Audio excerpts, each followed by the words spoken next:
Assalamualaikum warahmatullahi wabarakatuh.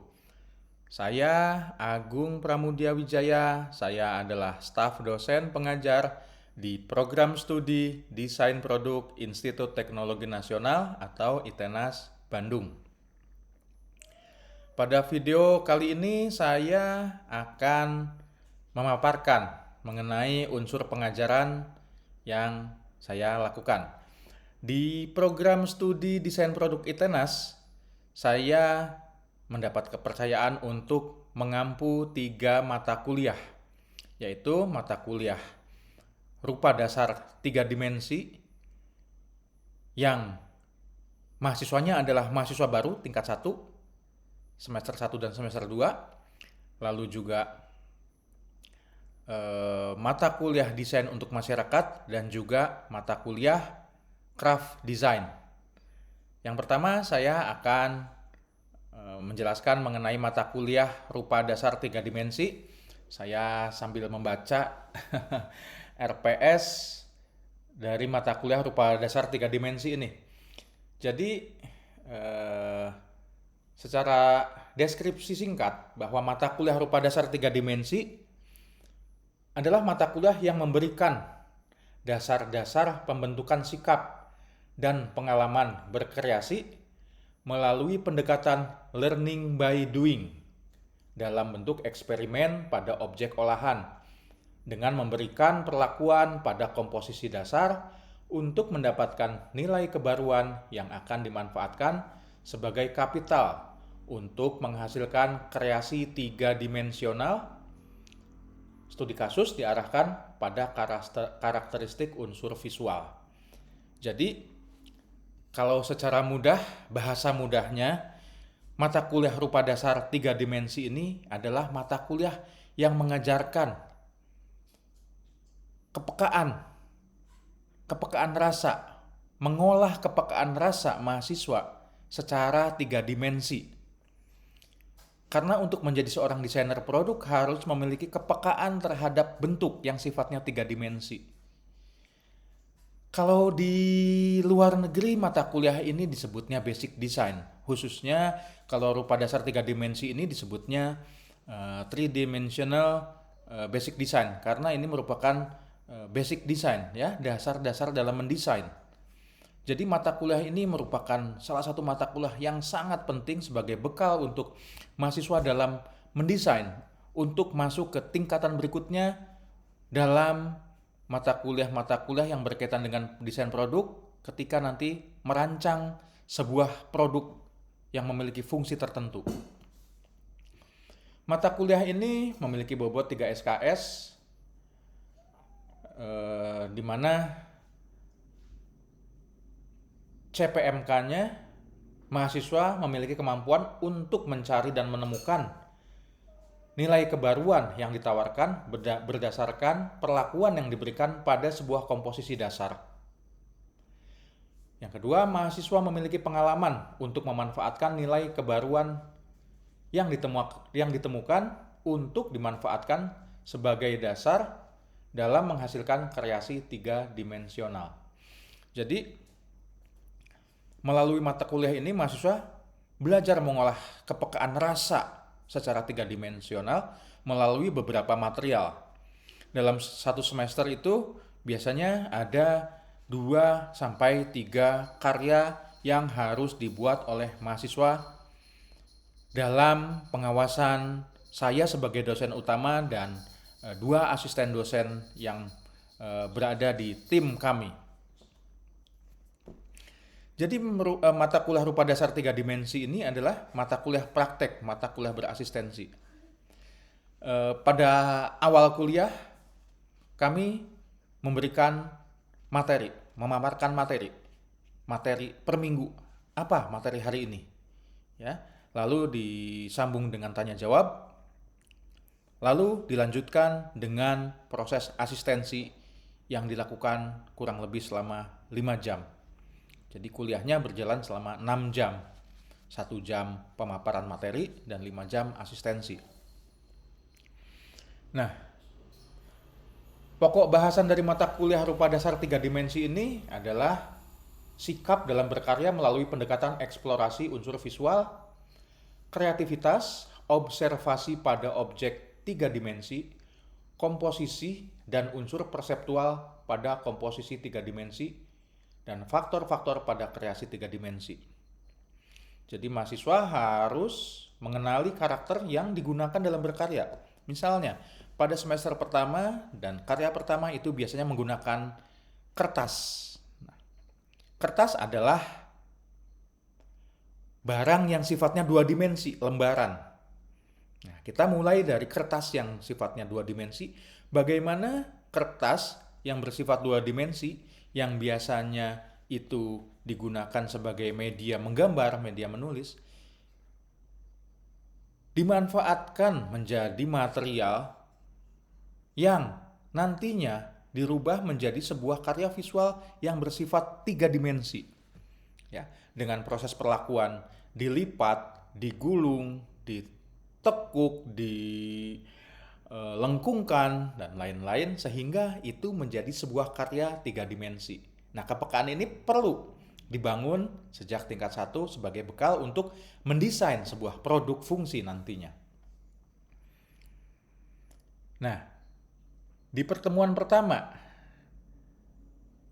sikap dalam berkarya melalui pendekatan eksplorasi visual. Nah, ini sub CPMK-nya ya, sikap dalam berkarya melalui pendekatan eksplorasi unsur visual. Jadi mahasiswa diminta untuk mengeksplorasi sebuah material, ya, mengenali karakter material sehingga mahasiswa bisa melakukan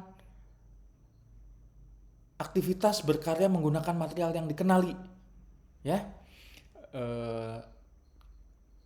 Karena sekarang masa pandemi sehingga kuliah dilakukan secara daring, jadi tatap muka online melalui video conference dan praktik jarak jauh.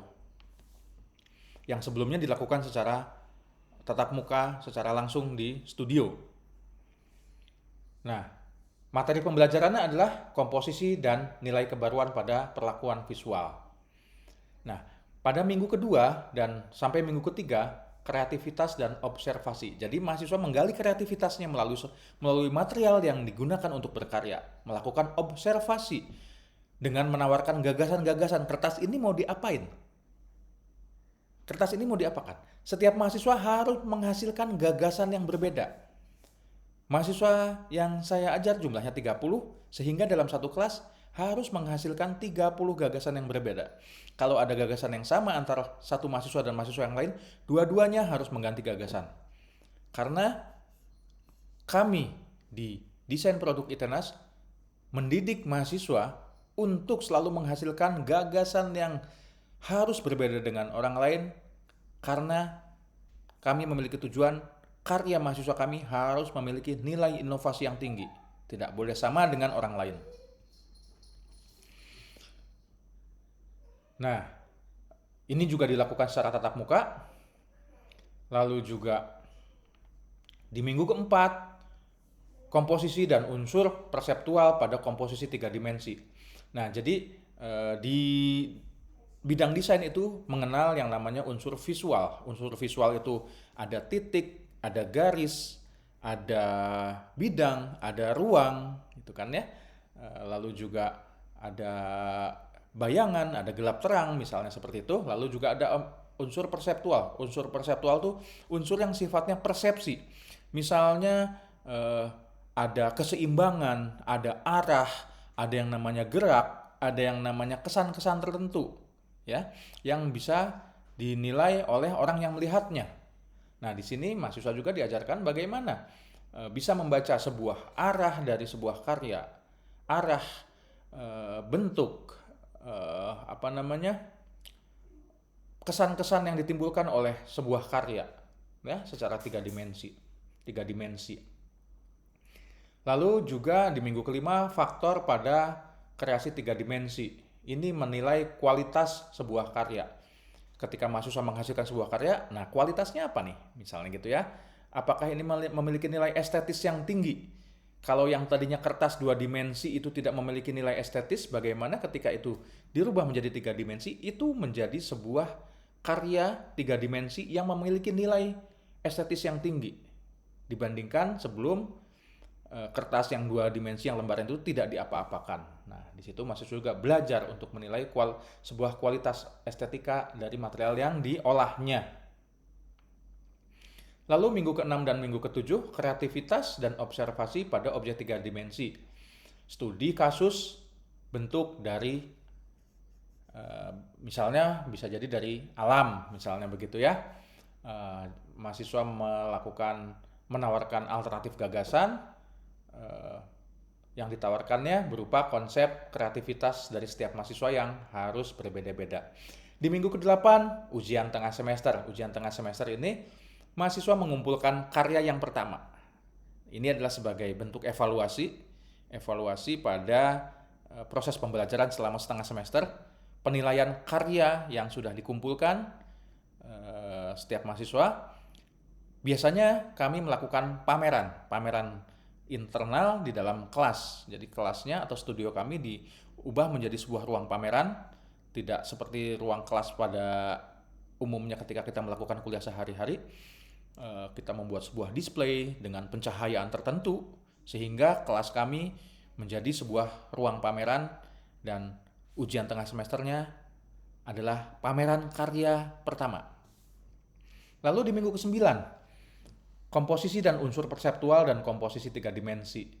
Nah, ini masuk ke karya kedua, menggunakan material yang berbeda. Kalau tadi material lembaran, kertas, di karya kedua kami menggunakan material yang bersifat linear atau yang panjang, bisa sedotan, bisa selang, bisa lidi, bisa rotan, misalnya seperti itu ya. Bagaimana material yang bersifat linear itu yang tadinya fungsinya bukan sebagai karya estetis, kami manfaatkan menjadi sebuah material yang bisa dirubah menjadi sebuah karya estetis ya. Sedotan yang tadinya memiliki fungsi sebagai alat untuk membantu minum, melalui mata kuliah ini mahasiswa melihat sedotan ini sebagai peluang yang bisa diolah menjadi sebuah karya yang memiliki nilai estetis yang tinggi.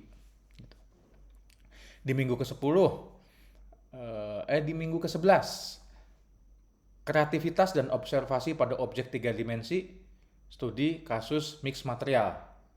Nah, ini bisa jadi mahasiswa juga melakukan mix material, menawarkan material lain yang bisa dikombinasikan dengan material utama yang digunakan.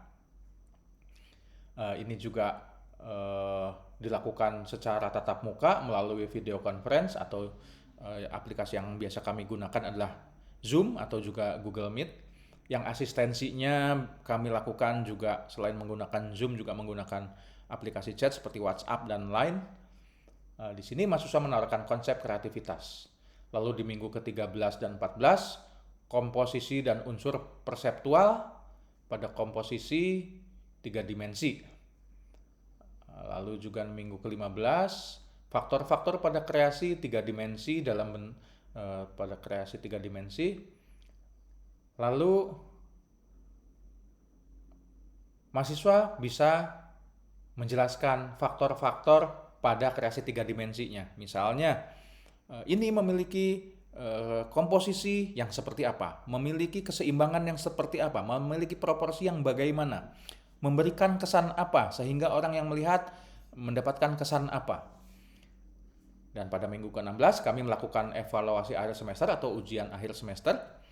Sama ujiannya juga kami melakukan pameran yang lebih besar dibandingkan UTS. Di kelas kami merubah ruang kelas kami, studio kami menjadi sebuah ruang pamer dengan suasana tertentu, dan kami mengundang seluruh mahasiswa dan dosen seluruh prodi yang ada di ITENAS khususnya, dan juga mengundang mahasiswa-mahasiswa lain dari kampus lain untuk datang memberikan penilaian. Kami menyediakan kolom atau buku komentar dari para pengunjung sehingga kami bisa mendapatkan feedback dari masyarakat luar yang ada di luar prodi kami, desain produk ITENAS.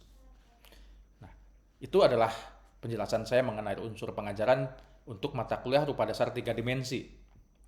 Nah, saya akan menjelaskan mata kuliah saya yang lain, yaitu mata kuliah desain untuk masyarakat. Mata kuliah ini diadakan di setiap semester dengan bobot SKS-nya 3 SKS. Deskripsi singkat dari mata kuliah ini adalah mata kuliah yang memberikan kesempatan kepada mahasiswa untuk menyumbangkan pikiran dan kemampuannya dalam bidang desain produk pada masyarakat luas. Jadi ini berkaitan dengan PKM atau pengabdian kepada masyarakat. Jadi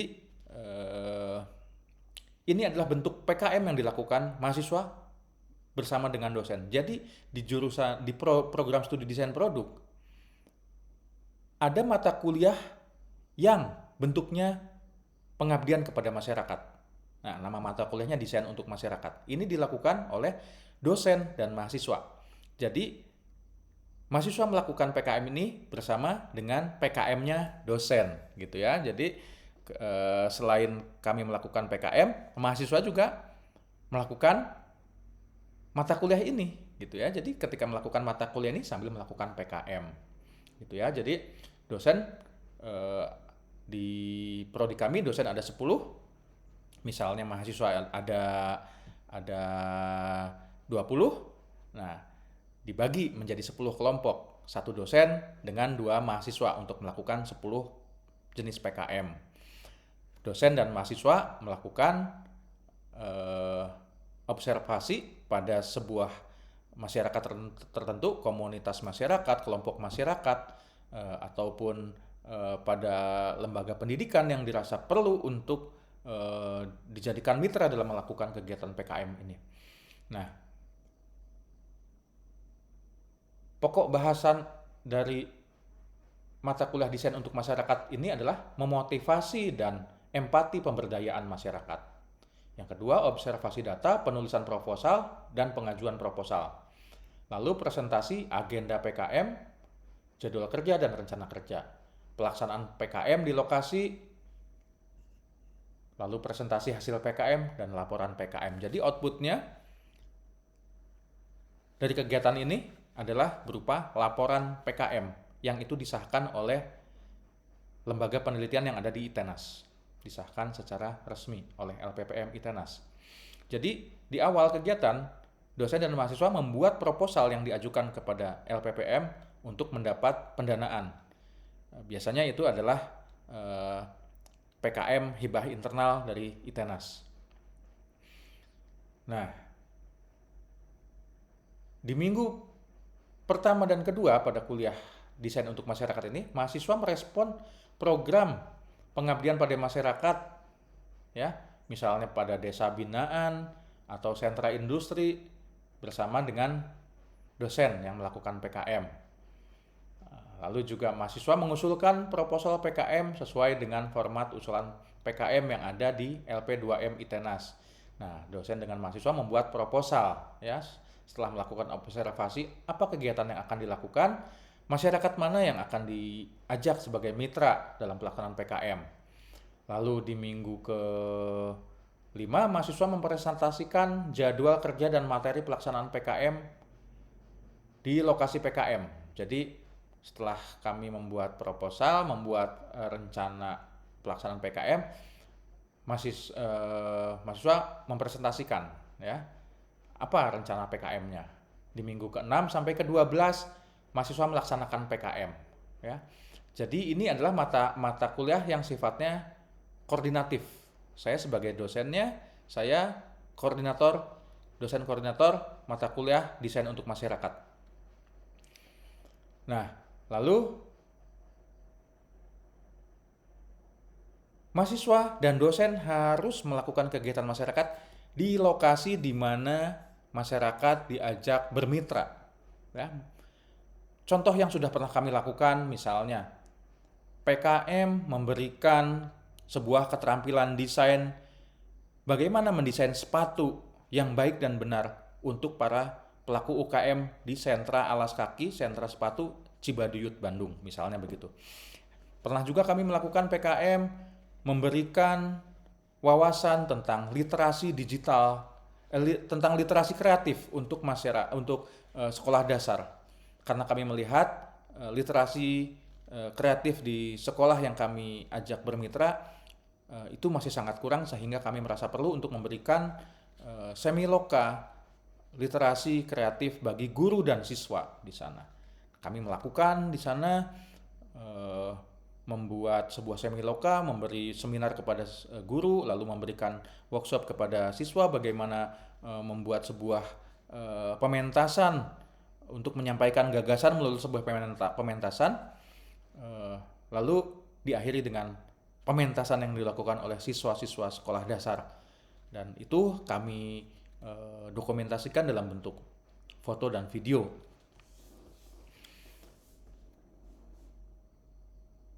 Outputnya, mahasiswa dan dosen membuat laporan PKM yang diserahkan kepada LP2M ITENAS untuk mendapat pengesahan. Nah, itu adalah penjelasan tentang unsur pengajaran mata kuliah saya, desain untuk masyarakat, dan satu lagi ada mata kuliah yang namanya craft design. Saya juga pengampu di mata kuliah craft design dengan bobot 3 SKS juga, di mana deskripsi dari mata kuliah craft design ini adalah memberi pengetahuan atau dasar teoritis dan keterampilan perancangan desain produk melalui pendekatan craft. Jadi kalau desain produk atau desain produk industri itu perancangannya melalui sebuah metode desain. Tapi kalau di mata kuliah craft design ini, bagaimana mahasiswa merancang sebuah produk dengan pendekatan craft. Nah, dengan menambahkan aspek kesesuaian perilaku yang tepat bagi nilai kebaruan yang ditemukan pada penggalian melalui pendekatan craft, di mana mata kuliah craft ini mendukung mata kuliah studio yang ada di program studi desain produk ITENAS yang berorientasi pada keterserapan nilai desain pada target konsumen yang tepat. Nah, mata kuliah ini juga dilakukan selama 16 pertemuan, di mana di pertemuan pertama mahasiswa harus mendeskripsikan peran mata kuliah craft design yang didasari nilai kebaruan. Ya. Untuk itu dalam kriteria dan bentuk penilaiannya diperlukan kemampuan komunikasi oleh mahasiswa. Indikatornya adalah mengemukakan pendapat tentang peran mata kuliah craft design ini dalam membuat komoditi dengan pendekatan craft. Lalu di minggu kedua, ketiga, dan keempat, mahasiswa menjelaskan dan menawarkan dan menjelaskan komoditi craft yang rencananya akan dibuat. Komoditi craftnya atau bentuk produknya itu apa, menggunakan material apa, dengan cara bagaimana, gitu ya. Lalu di minggu ke-5, 6, dan 7, mahasiswa menjelaskan deskripsi komoditi yang dibuat, apa keunggulan dan nilai kebaruannya, ya. Setelah mengajukan, menjelaskan, lalu mahasiswa harus bisa menjelaskan keunggulan dan nilai kebaruan dari produk craft yang dibuatnya. Karena kami juga sangat menekankan bahwa ini harus memiliki nilai kebaruan. Belum pernah ada sebelumnya, belum pernah dibuat sebelumnya oleh orang lain, sehingga memiliki nilai inovasi yang sangat tinggi. Nah, kami melakukan kelayakan terhadap komoditi yang ditawarkan oleh mahasiswa. Di minggu ke-8, mahasiswa melakukan ujian tengah semester, yaitu memaparkan kembali materi yang pernah didapat selama setengah semester dengan kriteria dan bentuk penilaiannya adalah kemampuan komunikasi dan penguasaan materi, dengan indikator itu tadi menuliskan kembali materi yang pernah didapatkan. Nah, di minggu ke-9 dan ke-10 mahasiswa mengungkapkan kemungkinan target pasar yang dituju berdasarkan survei demografi. Nah, jadi mahasiswa harus juga menggali kemungkinan target pasar yang dituju untuk komoditi craft yang dibuatnya. Jadi melakukan survei demografi. Siapa penggunanya berada di masyarakat mana, dengan tingkat ekonomi seperti apa, latar belakang sosial bagaimana, profesinya apa, sehingga akan mendapatkan target pasar yang tepat. Di minggu ke-11, 12, dan 13, mahasiswa mengungkapkan proses penyempurnaan dan pembuatan prototype. Jadi